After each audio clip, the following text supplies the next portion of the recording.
Is it on? I don't know. Now it's on right there. What's up, guys? This is just me testing out this setup. Don't mind the green screen here. I've just been playing around with the things at the moment. But basically, I am on OBS right now. OBS Studio. Damn, this thing is there's crazy latency on this thing. But basically, I'm just testing some stuff out as far as like the fading, the cutting from screen to screen. If I go this way, I can switch over.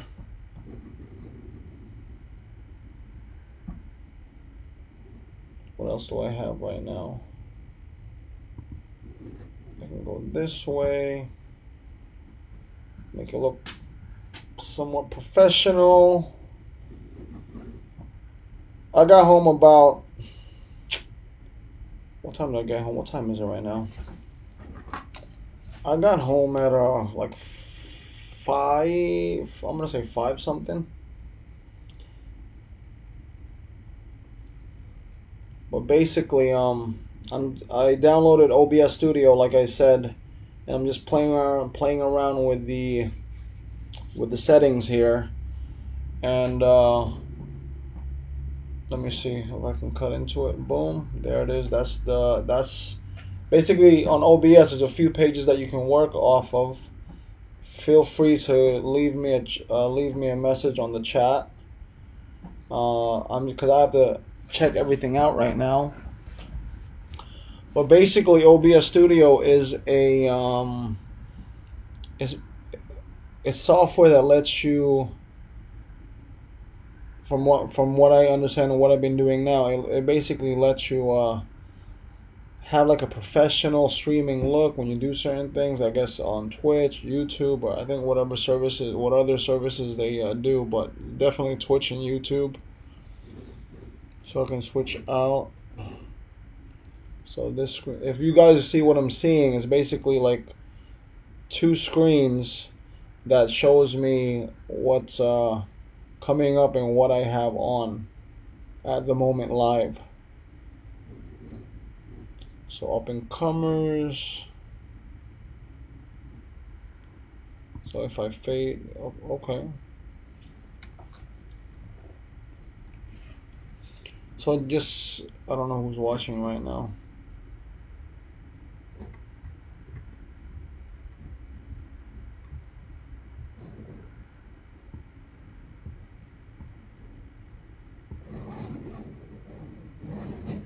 So let me double check if so that's the chat right now. It should be coming up soon.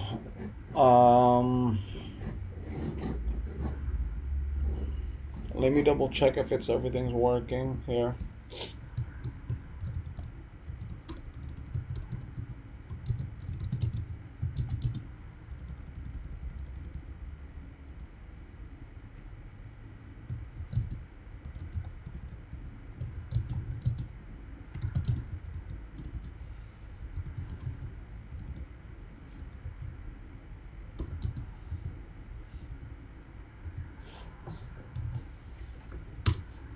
So that should show up.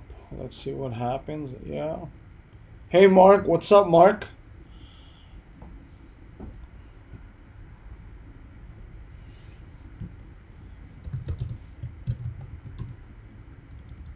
Let me see if this stuff works. Yeah, that works. What's up, Mark? I'm just testing some stuff out. Tell me what you think about it. I want to find a way to, let me close this down. I want to find a way to rotate it automatically so while I'm speaking, it just rotates everything for me. I'm very new to this software. So let's see if, so I'm just, what I'm seeing on the computer, such a latency, like I'm going to say like a delay, like I want to say at least like a 5-second delay, man. I gotta fix that problem right there. Going to Cebu in March for my happy birthday to 90 years old. Man, that's great, bro. that's like a pinnacle right there.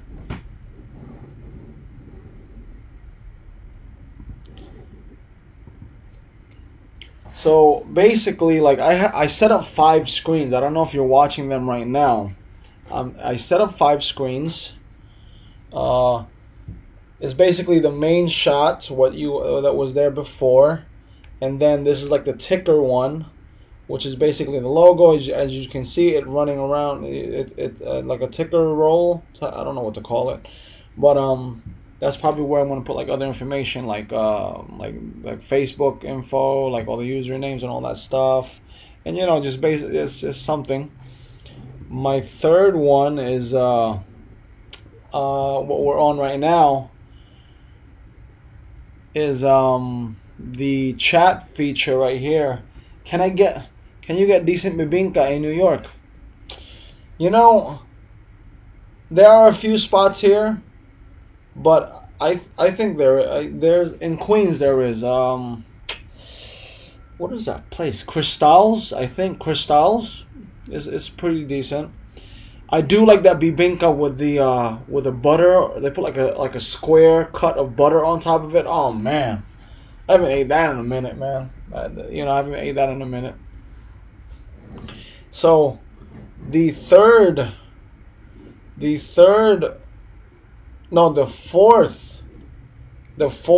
screen's gonna be. Does it transition? Did it do it? So the fourth screen is going to be like the live sub count, which is basically like just to show how the channel's doing and everything else like that. And then I think underneath the number, I'm going to put the view count just for just to add it on there. Yeah, this is starting to look pretty cool, man. I like it. Budbud, oh yeah, bro. I miss Budbud. Budbud is oh yeah, Budbud. You know what's really nice? Budbud sa Tanhay. You know the one with the chocolate? Oh, thank you, whoever subscribed. 23. Budbud Tanhay, the one with the chocolate, and oh my god. Amazing. Amazing. I haven't had that in a minute, man. Oh man, Mark. You're making me nostalgic here. Mark, can you message down below on the audio? Is it clean and clear as like before? I just want to check because because what's happening, I don't really hear myself. I do hear the levels on the software, but unfortunately I don't hear the sound. With that, doesn't, it defeats the purpose because I would hear echoing. But how's this? Oh, thank you. So the last screen is going to be a live sub count. It should be like up there in like 5 seconds there. This last screen is gonna be what I'm gonna use as my friends who are YouTube vloggers. You're talking like some of my friends that I personally know, like Rike, Life Beyond the Sea, Bud Brown, and I'll probably put Philippine Dreams. If I'm gonna just put like the top 3 that I feel that I watch, and then I'm gonna put on the bottom up and coming YouTubers, like small channels, whatever, the ones that I watch. Then you can put it on there right there. I might have one just dedicated to let me see. Just dedicated to I might have one just dedicated to like the business people that I follow, just for other people, just whatever. That's gonna probably look cool. And while I'm gonna be busy, like I think if I'm like eating or something like that, I'm gonna have a particular screen while I'm live at that moment and put like something. I don't know yet. I'm just playing around with the software right now. Yeah, you will be going to Tanjay. Yeah, yeah, that's a very nice place. That place is like, for the small little area that it is, it's like booming over there. They have like a Jollibee. It is next to Bais, and I don't know if you know, Bais is known for the sugar industry. It's been there for not hundreds of years, but my family's my grandfather's originally from Bais. His family did the sugar and everything. They've been there for a minute, man, and then I guess the spilling over to Tanjay because it's a neighboring town. I can see why it would be booming. Like you have a lot of Castillas over there. Mga mestizo, which is my mother's basically a Castilla. She's a Castilla, Filipino.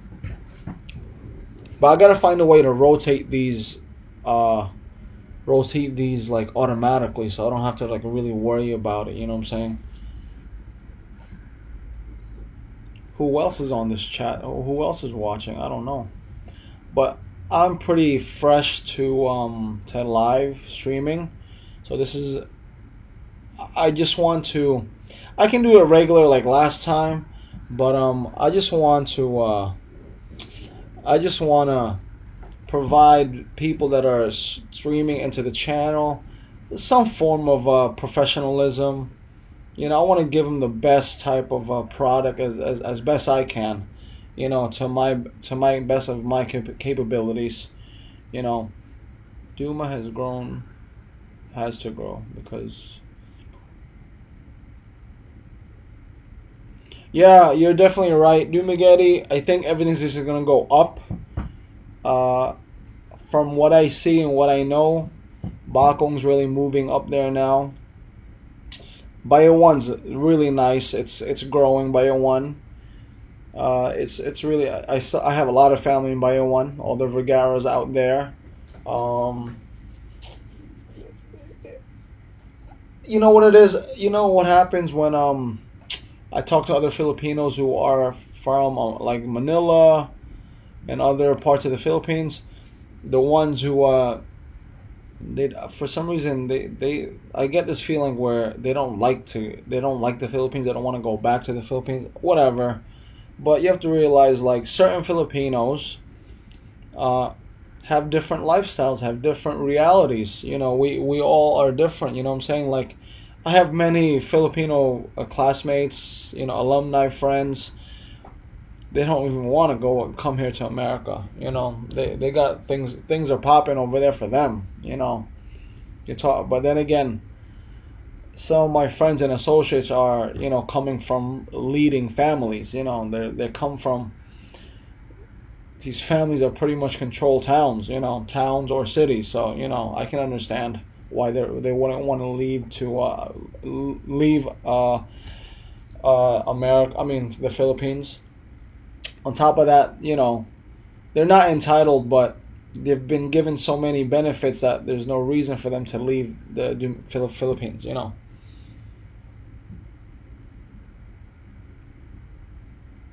Yeah, Dumaguete City government is pretty progressive because, for the past, I'm going to say 10 years, especially with that Forbes thing coming out, tourism has been booming. And I think Dumaguete was listed as like the place to retire, not just for the foreigners, but for Filipinos themselves. So they have to boost and they have to move forward with everything because how do you expect to grow? Luckily, most people are like that, thank God. Adventures in Mindanao, Philippines. After visiting and living in several places, I can say Dumaguete. Thank you. Adventures in Mindanao, Philippines. I'm gonna see if I can put your situation here in the up and comers thing, just to show my support. Yeah, Dumaguete. I am trying my best financially to do everything I can here to make the moves where I can stay there full time because I just love the place, man. Oh my goodness. I just love the place. The place is amazing to me.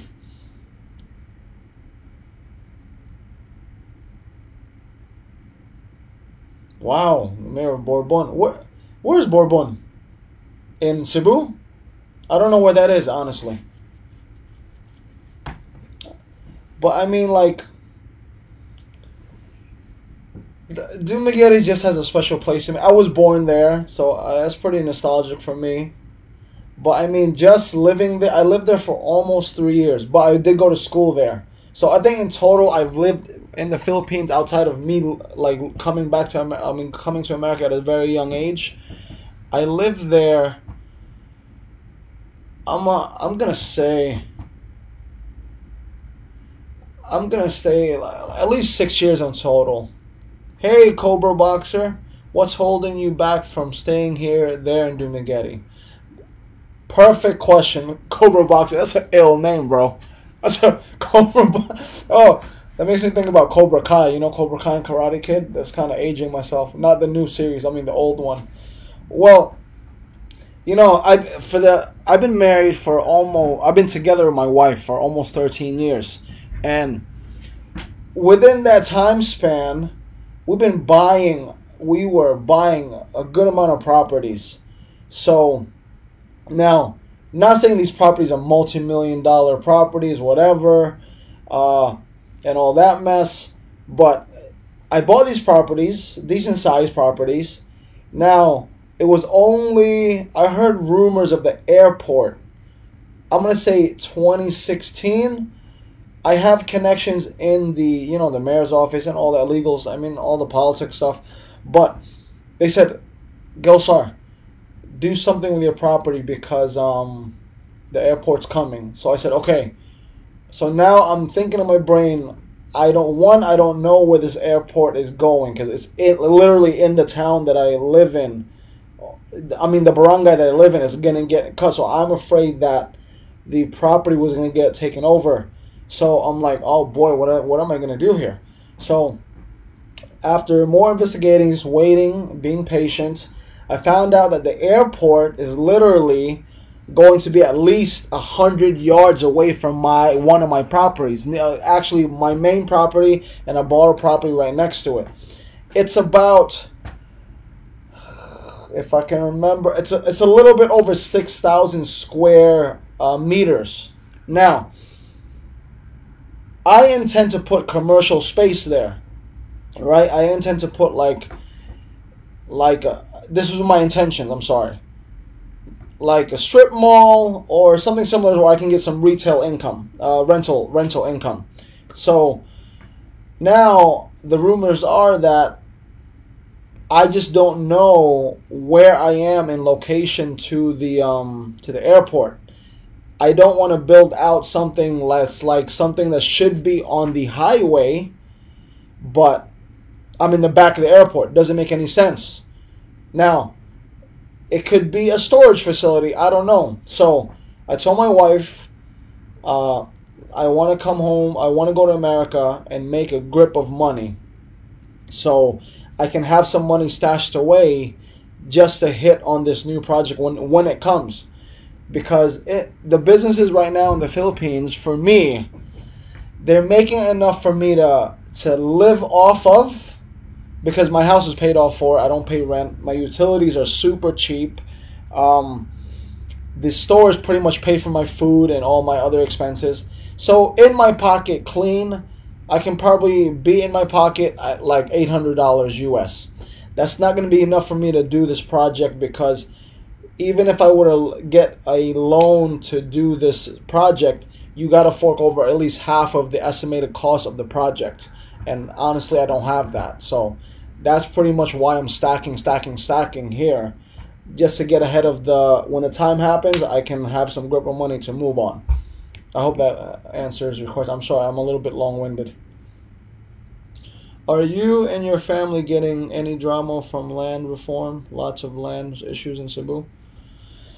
No, my parents and family on my mom's side and dad's side, they pretty much have it structured as a corporation. So we don't really as an individual. I think you are allowed 5 hectares as one individual, but along with your wife, 7 as a couple, you're 7 hectares or something like that.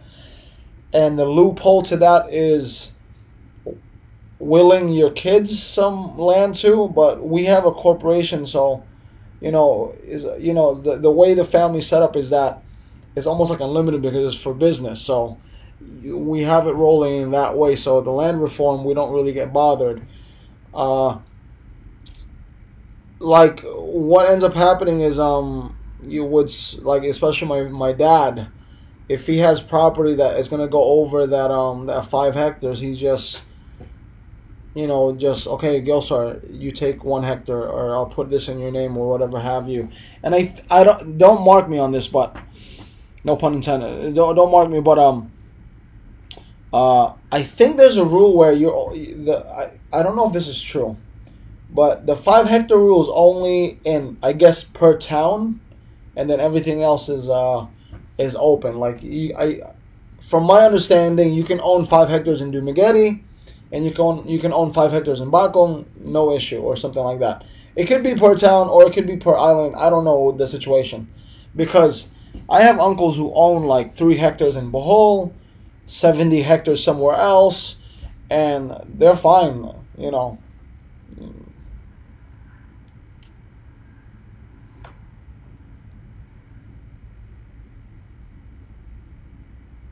Yeah, northern Cebu. We're from southern Cebu.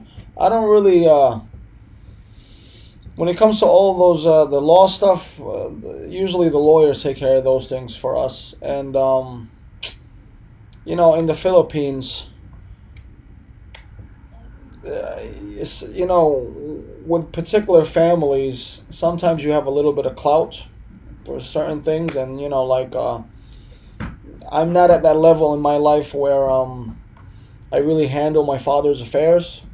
So it's like he does. There will be a point in time where I'll probably take care of those things, but I think my father's like my father runs everything like a what is that thing called? In cells. Well, let me see. Is it almost time for me to pick up my wife? It's almost like in cells. So like he's like your traditional Filipino, Chinese Filipino type of person where everything's like full on control. I don't know if you understand it. Maybe some of you do. I don't know. Traditional Filipino parents are pretty controlling from my understanding, from my experience. Oh yeah, I have family in Karkar too, Mark. I wouldn't be surprised if we were related. So I wouldn't be surprised. It wouldn't surprise me.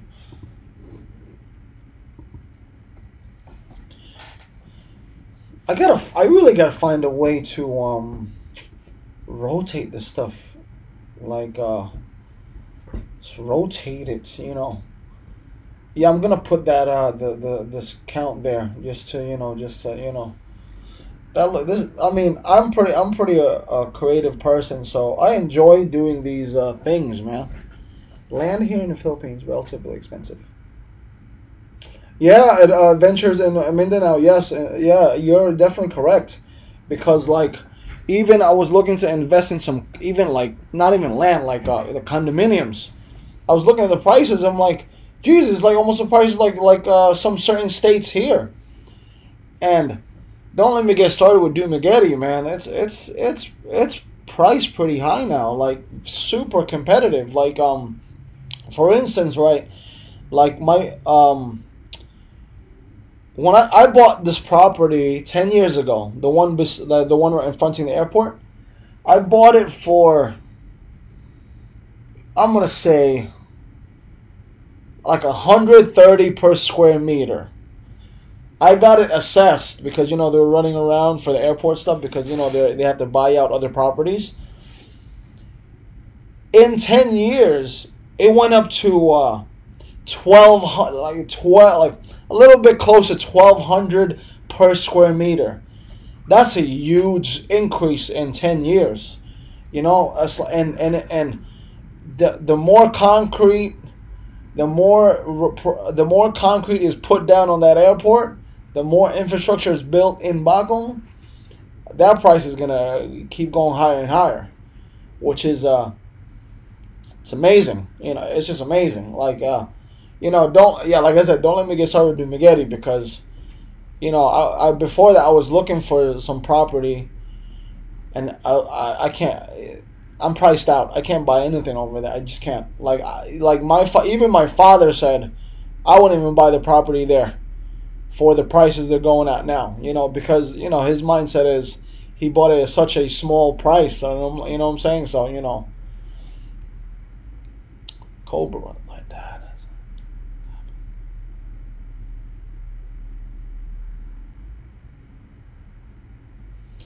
Oh, Cobra Boxer, you're the only child.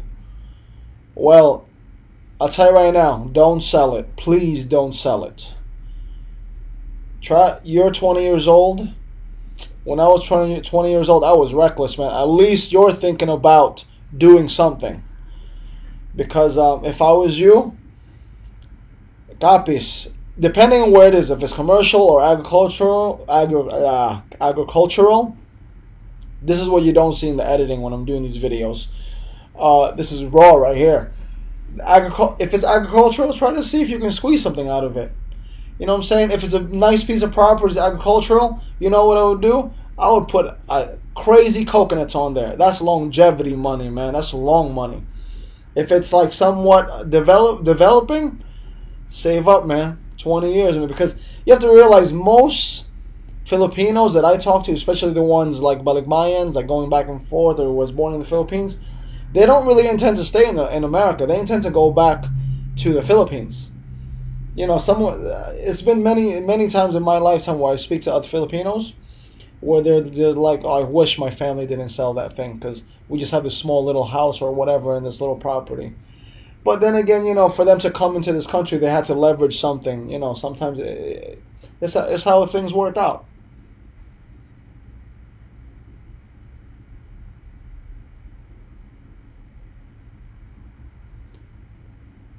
I'm sorry if I'm silent. I'm just reading anything.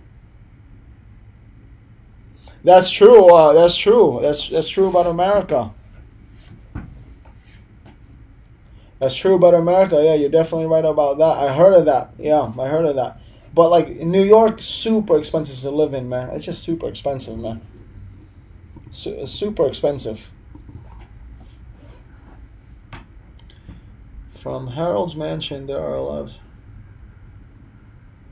Oh, Adventures in Mindanao? Oh, yes. I 1000% agree with you on that.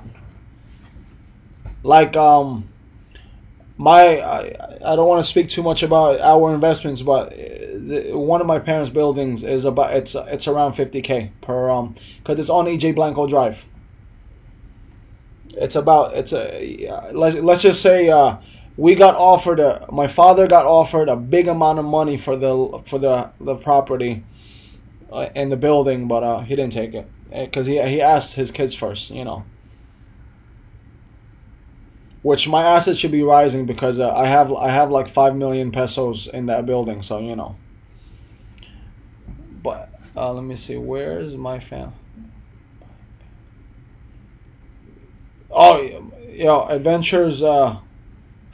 Coconut, oh my goodness, that's such a beautiful raw commodity. Oh my goodness, that's long money right there. If well managed, long money right there.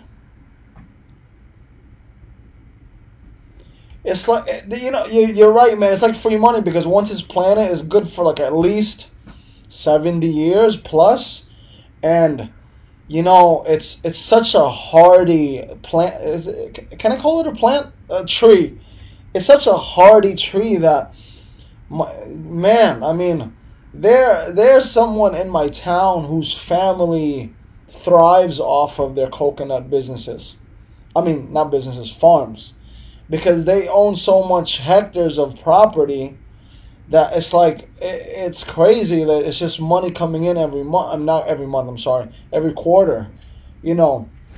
Like, there's a particular family in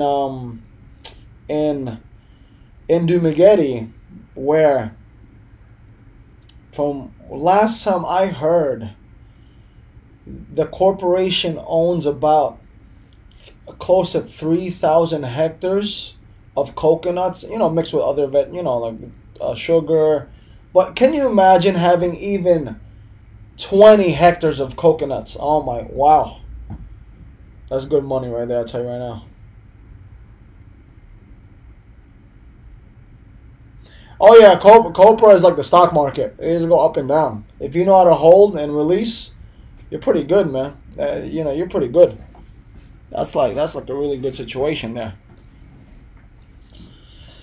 I gotta find a time, like a right time to That's another thing here. I gotta find a time to the best time to stream, because this is just a tester. This is like a test number 2, but yeah. What is the stream health situation here? Excuse me for a second. I'm just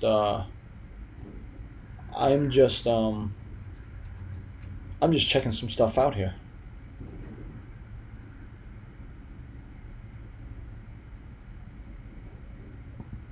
Some analytics here.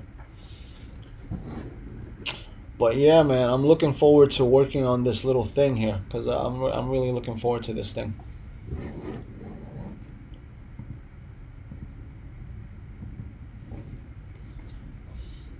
Well, the good thing about live streaming, I guess, is that oh man, excuse me, I got a burp. Is that I don't gotta edit, right? I don't gotta edit or anything, man. It's just right there.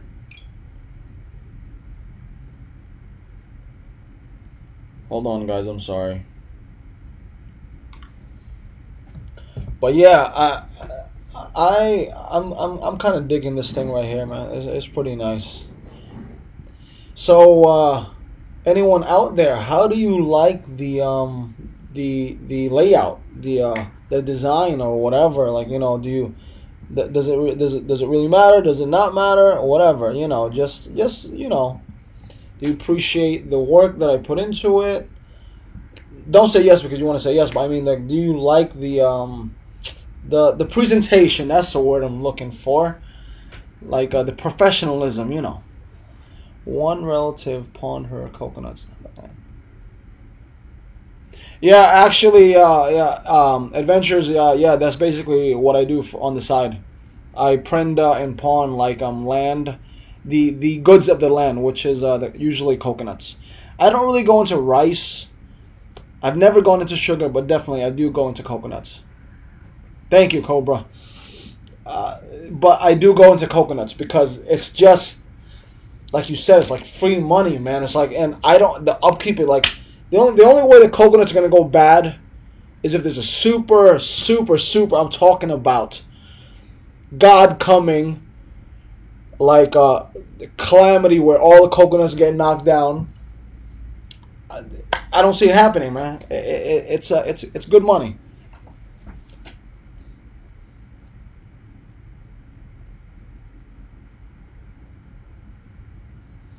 Sad but true, adventures. Sad but true. Honestly, like, I have this one contract that guy's literally been with me for going on like 8 years now, because he just can't pay the loan off, and I don't want to give any more money, so I just keep renewing the I guess the terms. It's sad, like, that's one thing that I would love to. I would love to show, like, Filipinos, local Filipinos, how to, let me adjust the sound. Okay, the levels are getting better here. I would love to share that with, like, local Filipinos or anyone willing to learn, like, how to manage the money. And it's not even managing money. It's more like building that discipline to get to where you want to be, because I know this for a fact, because I used to F up all the time, and I'm a great example of someone constantly messing up. That's me, man. It's one of those things, but I would love to just share that with people. Yeah, you're right. Yeah, you're right about that. Like, that's another thing. Yeah, that's what I wanted to say concerning coconuts. There's no upkeep. You know what I'm saying? It's like almost nothing to do. It just sits there. You know what I'm saying? Because it's sitting on volcanic earth already. Because like a lot of Philippines is volcanic soil, so it's already fertile. You know what I'm saying? All the minerals are there already. You're definitely right about that, man. I did come across I did come across this property that I could have bought, but paperwork wasn't right, man. It wasn't right. It was like 5 hectares in Mabinay Negros for like 250,000, or like 200. I think the guy wanted like 245,000 pesos. This paper wasn't right, man. But it was really high up in the hills too. You know, it wasn't.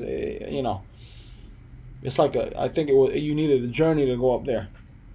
This paperwork wasn't right, man. I didn't want to go into it, man. But there's always opportunities. But even inland properties are somewhat getting expensive now too. You know. And that's another thing too about being in like a situation like me or some of you guys. I never show up to any deal or anything that I'm doing until like the very end, because sometimes I get that foreigner price. You know, even though I look Filipino and everything, once they know like a particular, especially if in a small town, they know the particular last name, and then they know you're from America or from abroad. You're gonna pay a little extra, you know.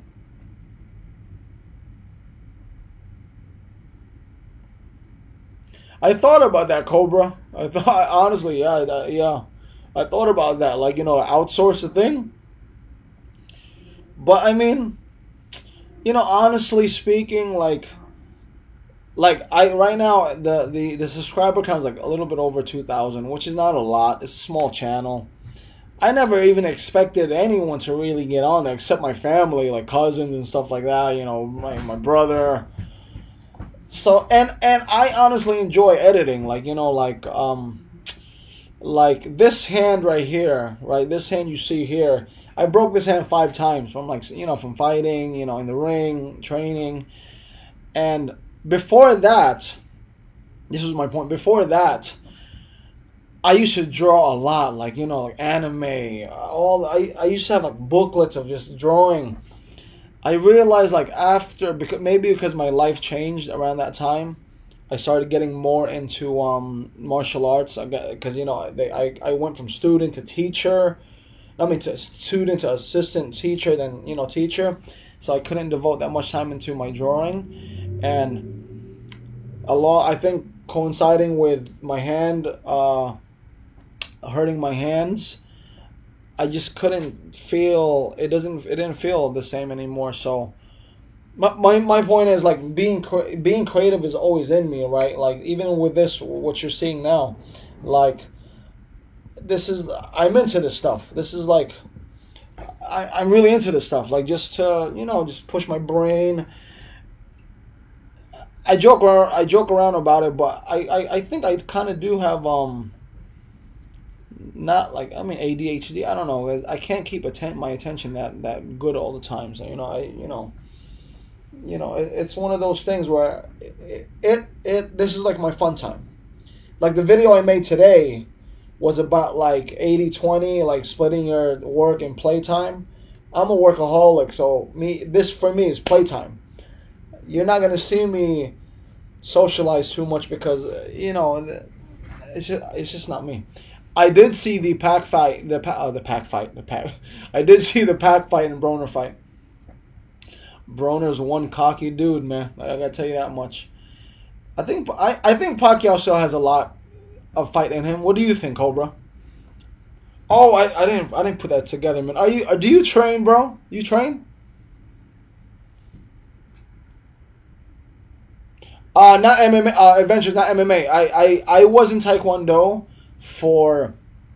I started at 4 years old, and I competed in Taekwondo, not WTF, ITF Taekwondo, which is more like Shotokan, karate, Kyokushin type. I fought in that. Then I went into Muay Thai, which is that's where a lot of the card damage comes from. The Taekwondo, I broke my hand one time breaking boards, and a lot of it is just fighting. You know, just fighting, getting boxer's fractures, like, you know, up in here, that bone right here. It set the bone back a little bit. You know, you have the. Thank God I don't have cauliflower ears. My brother doesn't have a little bit. He's an all-state wrestler. And then the past 6, 7 years, I've been doing Brazilian Jiu-Jitsu. So just with the Muay Thai and Taekwondo, just the damage from just hyperextensions and all that mess. It probably jacked my body up, man. Plus, I had a really bad accident like 8 years, not 8 years ago. I'm sorry. 8 years?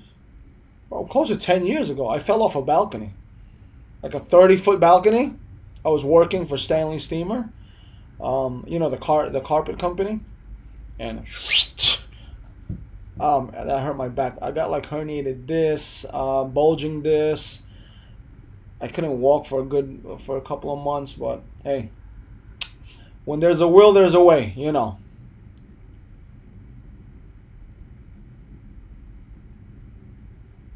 I wanted to do a channel, but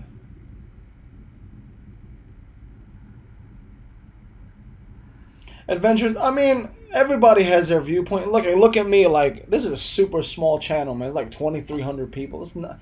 That's nothing, bro. But somebody's always there to listen. Look at you. You're watching this thing, right? Everybody has their own perspective, right? You might not discover it until you try it. You should try it, man. Pack. Oh, wow. I didn't realize that, bro.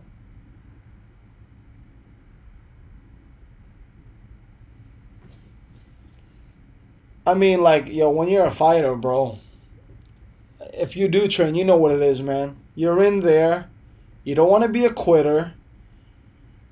You just put it in. You just do what you got to do, man. Win or lose, no excuses. I've lost many times in training, in the ring. It is what it is, man. There's like a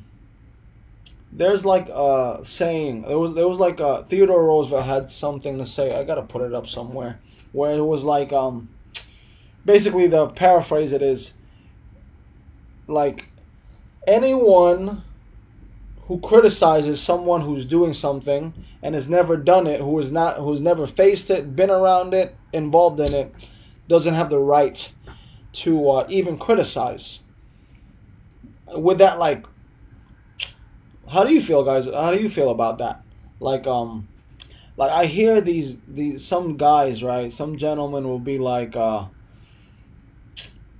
I can go to a get-together bar, whatever, or even my cousin's house. He has coworkers. I'm watching the fight, and mind you, when I'm watching a fight, I don't yell and scream. I'm analyzing the fight. If it was just me, let me check time. If it was just me watching the fight, I wouldn't even put the volume up. I just watch the fight, because sometimes the commentators, it's a little bit biased. So I keep the volume down or zero volume at all. I just watch it for what it is, a fight. And you have some guys who yelling and screaming there, yeah, you should have done the jab, you should have done this, I would have done this, I would have done that. But if I look at the guy and we get into conversations and he's never been in a ring, he's never even put on gloves, or doesn't even know how to throw a proper jab. And I know there's people who are skilled at analysts and stuff like that, but at least be involved in the sport to a degree where you understand the mechanics. You understand it to a degree. You might not be at a particular level of a Pacquiao or high level, high performing guys, but at least you know what the deal is.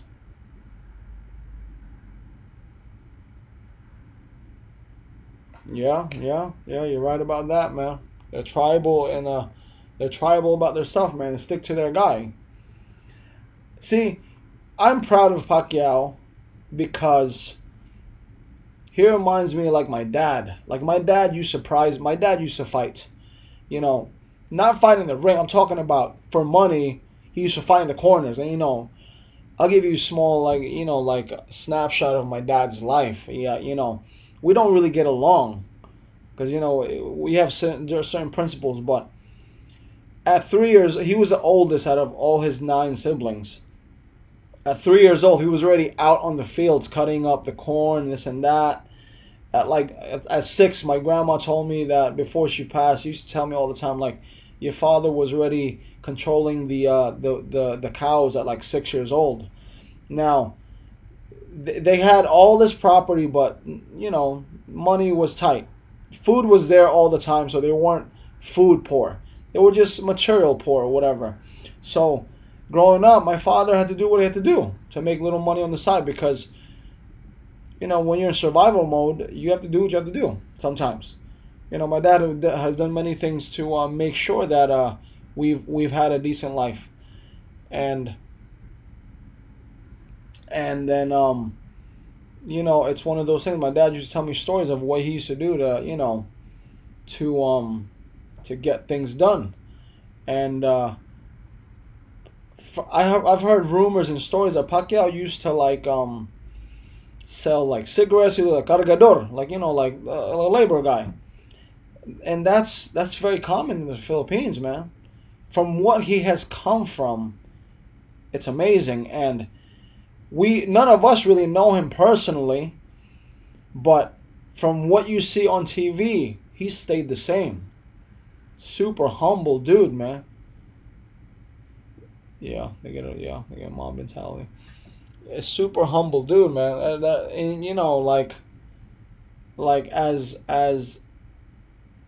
As my father has ascended financially in life, and my parents, my mom and dad, my father will still be in like slippers, ripped shirts. One time I seen him nothing was happening in the building. He was just outside. He saw like those big, where they sell the mangoes. They put them in the big rattan baskets. He bought like 2 of those rattans, and then I said, "Pa, what are you doing with that?" He's like, "Oh, I'm bored. I have nothing to do." So what he did was he told one of the guys inside, "Can you get me a scale?" And I'm like, what are you doing? He's like, he goes in front of the building with his 2 cases of mangoes, and these like 3 feet high. These are for a good amount of mangoes, right? He bought them wholesale, and he wrote on a cardboard like X amount of pesos per kilo. Mind you, like my father is he's let's just say he's financially good. He's good. Here's a man who doesn't need to do this, sitting in front of the building selling mangoes to the public. And I see that he enjoyed it because nothing in his life changed. Like his mentality hasn't changed. Like, he had a stroke. He had a stroke and everything, and I try my best not to get emotional, but he hasn't changed. He's like, Gil, so we got to make some money, man. We have to do this, we have to do that. We don't see eye to eye in many things, right? But I just love the fact that he just hasn't changed. Like, he still goes to them when he was able to walk. Still goes to the mountains. Still, still picks up the dirt, does his thing, he'll still, just amazing. And back to my point about Pacquiao. If you see Pacquiao, man hasn't really changed, man. Yeah, he has the nice cars and nice houses or whatever, but he's kept that nature about him, that nature. There's and that mentality my dad has transitioned to me, right? Like I'm not proud. I'm not that. I mean, I don't have I'm seeing myself on the screen. I'm talking too much on my hands. I'm from New York, but hey, what's up, Chris? I'm on the treadmill. Amazing, but it's like I'm not too proud to clean a toilet. I'm not too, because it's money earned on my end, and I really believe it doesn't matter if you make 100,000 a year, 100 million a year, or a month, a second, $10 an hour, $5 an hour. it all depends. When that money comes in, what are you doing with it? Like, what are you doing with it? Are you wasting it on things that won't help you in the future, like progressive wise, or are you setting yourself up for a big win and building that discipline, those habits, and those things you need to get ahead in life? You know what I'm saying? It's one of those things. Like it's the principle of how you move for me. You know what I'm saying? Because I have friends who don't make that much money, but I'm telling you right now, man, their peace of mind is amazing. Like, they don't even have to stress out so much. Like, if something happens, they're like, oh, okay, I can survive for, X amount of months or whatever.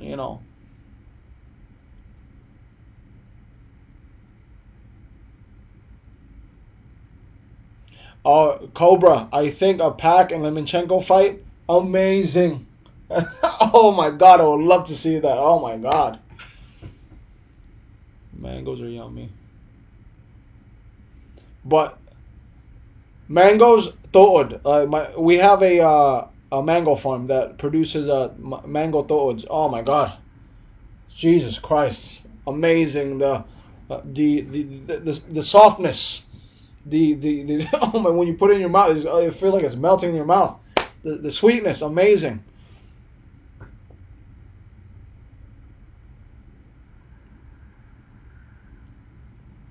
Yeah, honestly, adventures. You're talking about Sam Walton, the Warren Buffett. Uh,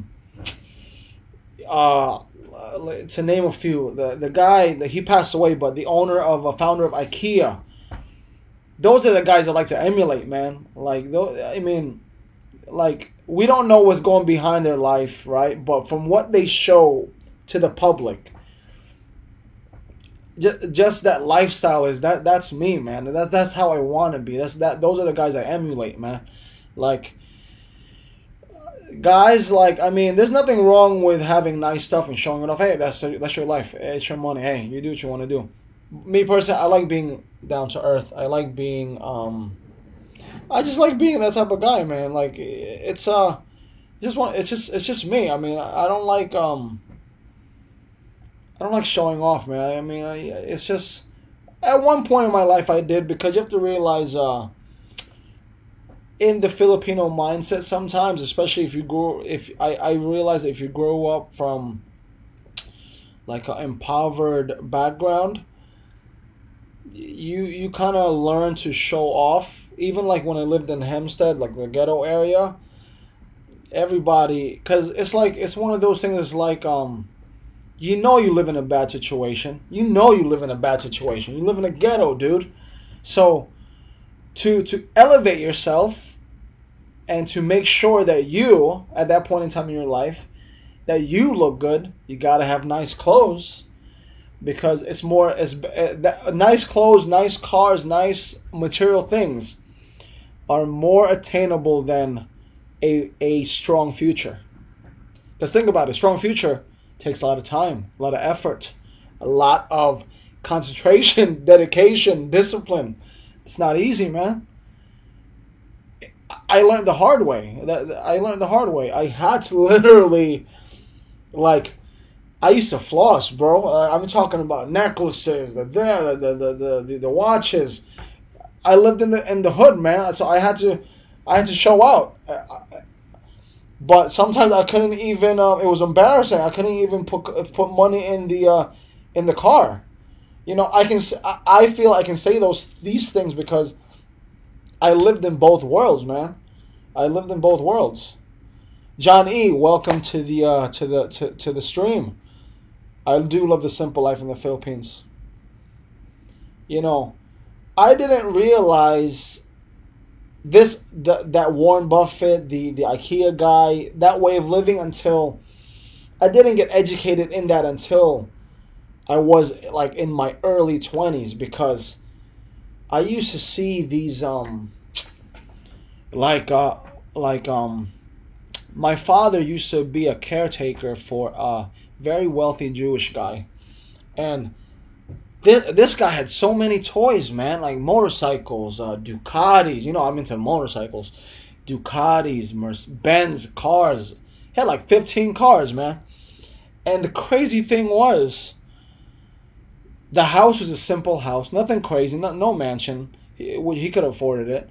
My father took care of him until he died. I also helped take care of him when my father needed the help. And like what he had Alzheimer's, dementia, Alzheimer's, and then it gradually just it took its toll. But when he was still like able to talk and speak to me, I just saw the way he flowed, man, like the way he moved around. Like I realized that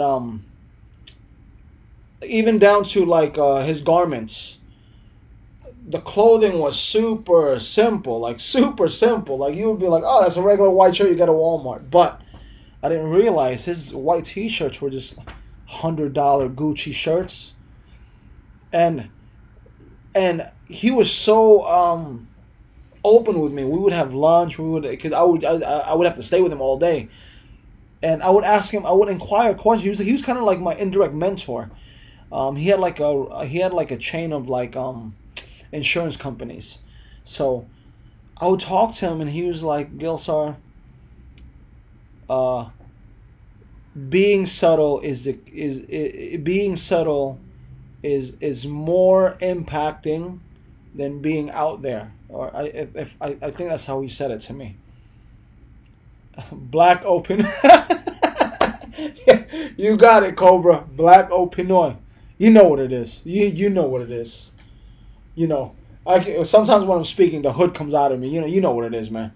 But yeah, he used to be super subtle. Like I knew the stuff he wore was super luxury, expensive, whatever. I mean, some of you know I'm into watches. I have some nice designer, luxury watches.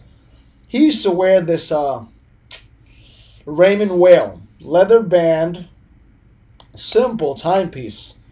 But I went to the store with him one day to get it serviced, and I saw like something similar to it, I guess newer model. It was $30,000, and I was like, and obviously I don't want to embarrass myself. I don't want to say, is this the watch? Whatever. But super subtle, man. Where do I start to learn business in general? That's a great question, Cobra. I'm really impressed at 20 years old that you're thinking about these things.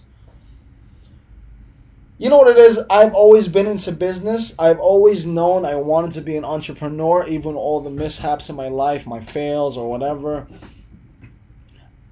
Like school can only teach you so much. School can teach you when I went to school can teach you the technicalities of it. But, like the bookkeeping, that stuff is simple, man. The bookkeeping, yes, you check adventure. Yeah, it's more about the mindset than learning. Yeah, that's what I was getting to. Like, it's getting yourself in that mind frame where it's for me, it's like, I don't want to get the get rich quick stuff. I want to plant certain things in my life where they will give me like income streams that will, in the next 10, 20 years, will constantly, provide. You know what I'm saying? Like, there's certain things that I messed up on early in life, like a lot of stuff, man. Like, my discipline wasn't there. And like Adventure said, like, my mindset wasn't there. My mindset was make some money, or whatever money comes in, show off a little bit, whatever, take the girls out, whatever. It was more like do me type of that YOLO mindset. It wasn't like, now it's like I want to leave a legacy. You know what I'm saying? I want to leave something where my ancestors, not ancestors. What the hell? What's the word I'm looking for? Successors? Yeah, successors, descendants will be something we'll be proud of. You know what I'm saying? Like something where, like, I'll give you a great example. I can only use my father and my parents because There are, for me, they are the that's the American dream, man. A lot of people came to America for what they've done, like starting from like dirt poor to having something substantial. And I want to build on top of that, on top of like doing my own thing, but definitely build on top of it, and like basically like let me see, get the time here. Basically like before my parents leave this earth, show them that I made something of myself, even though I was like the black sheep of the family. Descendants, yeah, descendants. That's one. Yeah.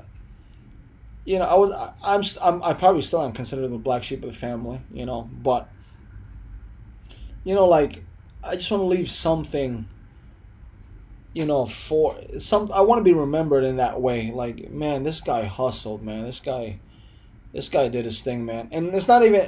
I wanted to go beyond that. Before I leave this earth, I want to be able to. I want people to say that he really helped me. Like, he really gave me a lending hand. Like, and he was very open to, everything, because I hate that Filipino crab mentality. Oh, God willing, I'll have some children this year. This year.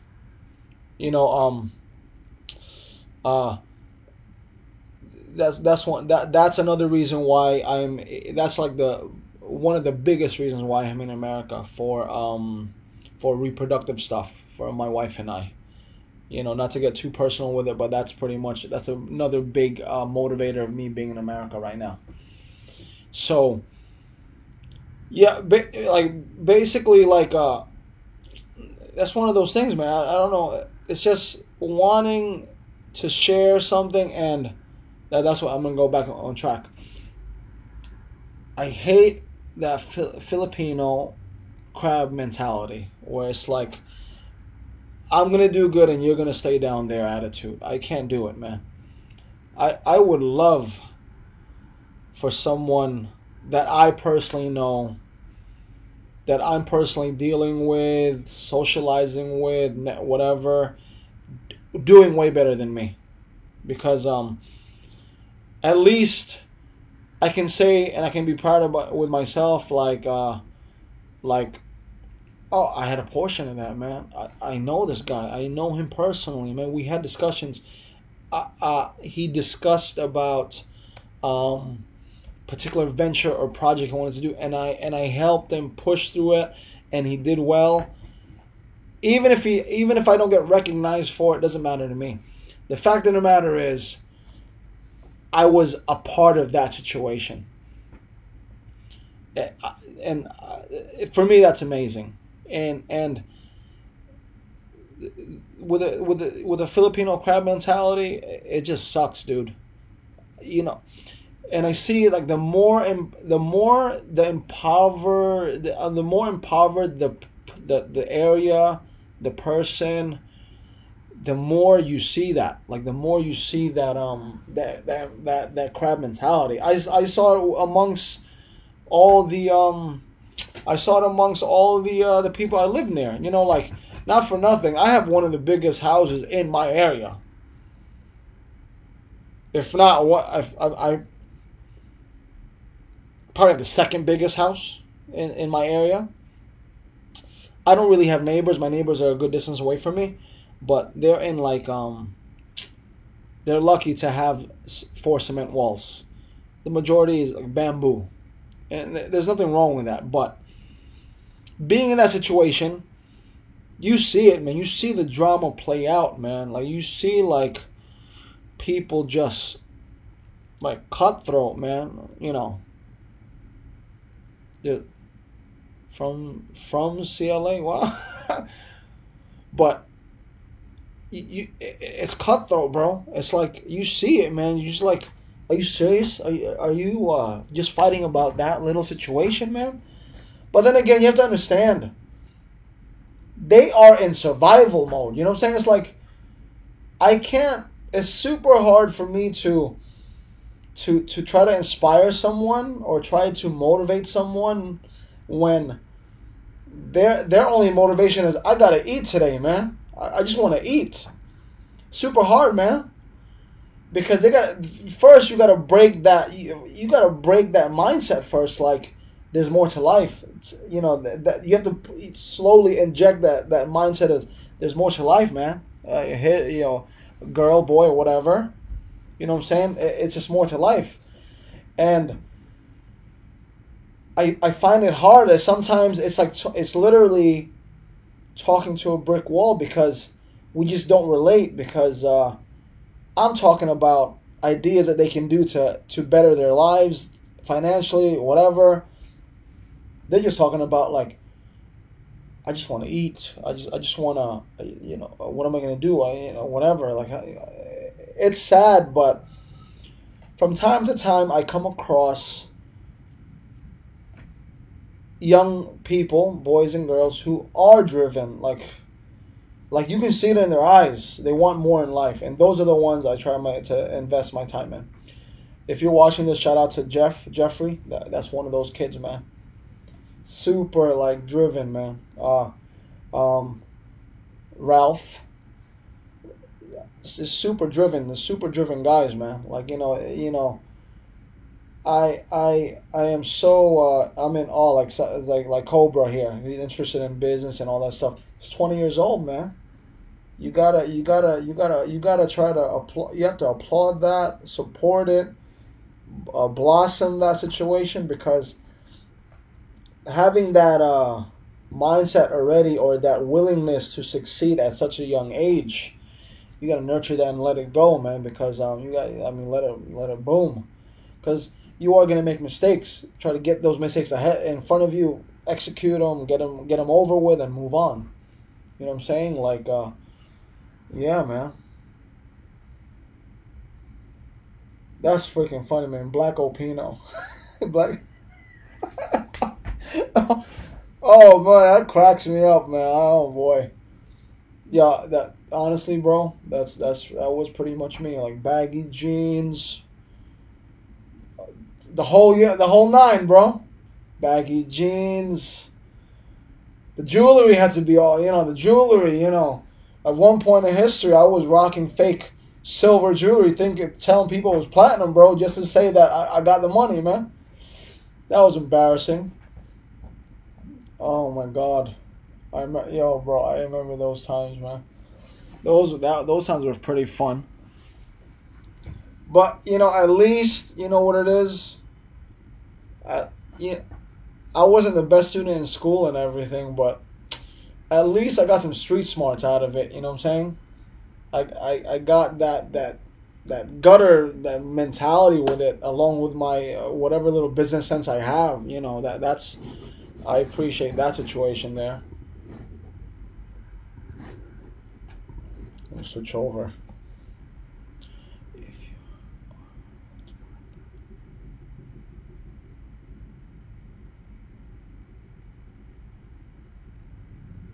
You're definitely right, Adventures. There's a lot of people out there, bro. Like I tell local Filipinos, man, who with OFW relatives are like, don't expect your OFW relatives are picking money off the ground like it's nothing, man. Like, a lot of people don't realize, like, a lot of OFWs, they have like domestic type jobs, man, laborers jobs. It's not like everybody from Philippines who are OFWs comes over here becomes a doctor. It's sickening sometimes where they just the lazy ones, man. I personally don't have respect for them, man. I don't invest my time in it, man. And I'm very vocal when I'm back home in the Philippines.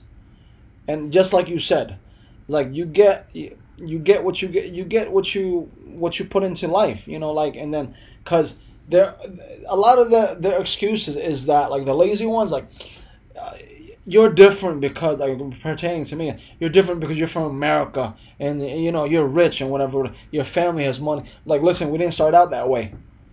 And like me, like, we run the convenience store, the little canteens, whatever. I'm cleaning the cabinets. I'm sweeping the stuff. These people think I'm doing it for fun because I have nothing else to do in my time. I'm like, no. It's because it's been ingrained in me to do those things. Like, I can't sit still.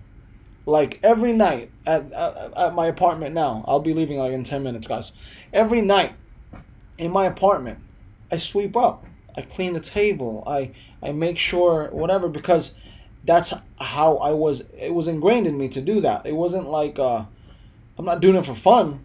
And it carried over with me in the Philippines, regardless of whatever little money I make every month or whatever investments I have, just doesn't stop. And then I love it when the local Filipinos just pick up a phone like it's nothing. Like, oh, ate, papa, mama, I need an iPad. I need a new cell phone. I'm like, bro, sis, whatever. This is something I think the local Filipinos hate me in this way. Like, I tell them, like, does it make any sense to you that you have a 90,000 peso bike, with like a Raider, like a 95,000, like a Sniper or whatever, one of those expensive moped things, and you live in a hut? You live in a bamboo hut. Doesn't make sense to me. And then they just laugh it off. They probably have a passive-aggressive nature about them. Most Filipinos do. They have a passive-aggressive nature, smile at me and talk crap behind my back. But I'm very vocal with them, like whatever they feel that I have in life, it didn't come for free. You know what I'm saying? They already put me in a world where it's like, well, you're American. Your families have apartments in the city, and it's like, you come from money. No, like, I gave my father a little bit over 100,000 USD, 100,000 USD, like, and that's between my income and Ruby's income, and it took me a little bit, like 6 years to come up with that money. Just giving a little bit here, a little bit there, like constant. It totaled to like a little bit over $100,000. And with that said, that took a lot of discipline, man. That took a lot of not going out. That took a lot of not buying this for me right now or for my wife right now, because we had to invest. And a lot of times the young kids now, especially the ones that are living locally, they don't understand that. Like, they literally don't understand that. Okay, you want a cell phone? Then you got to work and save up money for this and that.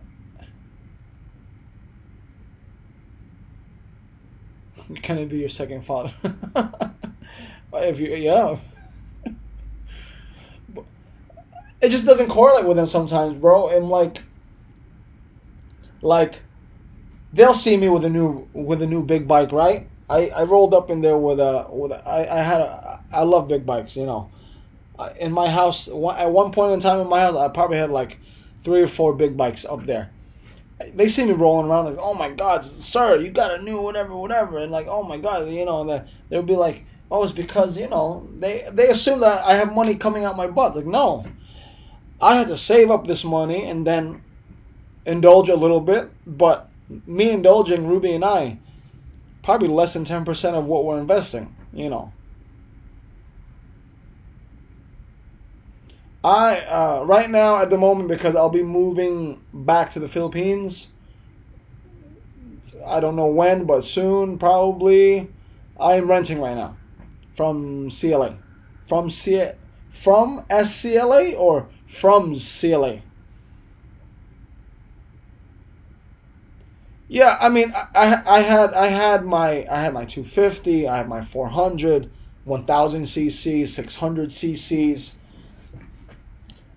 I mean, to the eye of someone from the outside, when I go to my parents' apartments and all that mess, it seems like I have all the money in the world, because it is, but. And this is the problem that I see with like a lot of local Filipinos sometimes. Not all of them, but they just bank on the fact that, oh, I got a family overseas now. I don't have to work hard as hard as I want to, or as I should. And that's where the laziness starts setting in because they're relying on the fact that there's somebody overseas or wherever making some decent money or whatever, and they're not factoring in that person has living costs, that person has daily expenses, that person might have their own issues, and more than likely they do, of surviving in that country. And it sucks, it's selfish for one, it's inconsiderate, self-centered for on the side of the freeloader, and I come across them all the time, man. The sad thing is, there's more bad ones than good ones, just like with everything else, right? They're like even some of my employees, like they don't work hard. I have to fire people from time to time. I got to the point where I just tell the person, like, just do your work. Don't ever make me feel like as if I'm wasting my money on you. Don't be a paycheck collector here. Act as if this business is yours and treat it as if it was yours. It's sad to say, some of them, 2 out of 10 are awesome. 4, decent. 6 of them are just time wasters. It's sad. XRM is good, man. XRM bikes, I like XRMs. They're very strong, very capable in that terrain. I like XRMs. My brother has an XRM. I personally like my scooter. That's what I like. My 125 scooter, man.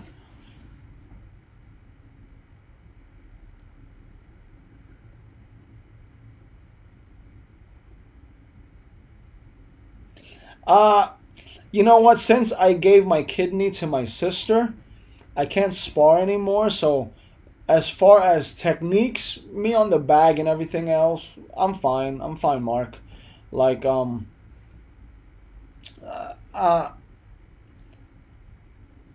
yeah, I'm pretty, the joint pain, man. Like, if I'm gonna next time I buy a boxing bag or a heavy bag, it's gonna have to be water, because just the reverb on the bags, over time it does take a toll on you. Like, think about it. I have bad rotary cuffs from just like, constant, This rotary cuff has been doing this since I was 4 years old. Hyperextension and all that mess, just constant motion.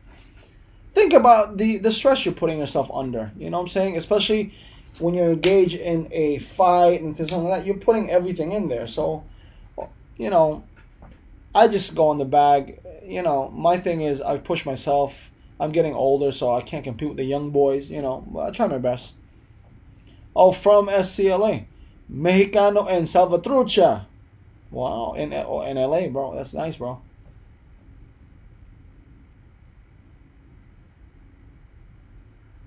Yo, LA, that Bay Area, full of Pinoys, bro. Honestly, we're all the same people. You know what I'm saying? We're all the same people. I tell my black friends, right? I tell my black friends that the conquerors, the people that took slaves, they brought you to America for, to do the slave stuff. But Filipinos, Central Americans, South Americans, they just kept us there. They just kept us there and then oppressed us there. I usually get a laugh out of it. Oh, like, oh my goodness. But realistically, it's true.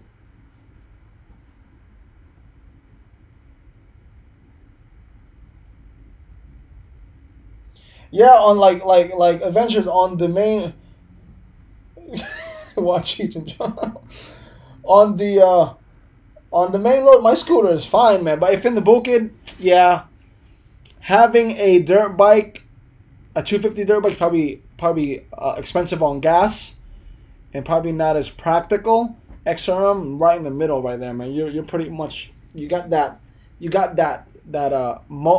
small displacement, and you got good height and set up like a dirt bike, basically. Alright, guys, I gotta go pick my wife up. I appreciate this test, man. I really appreciate you guys engaging and everything else like that.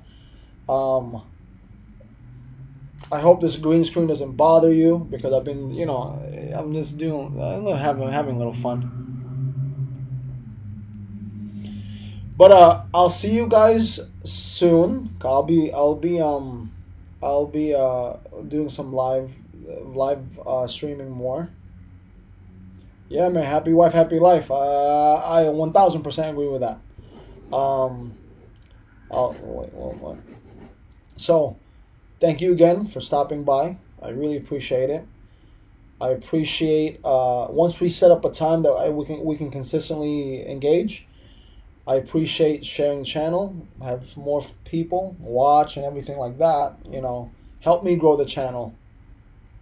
Oh no, I'm gonna get my ass kicked. Take care, guys. I will see you. Take care. Bye bye.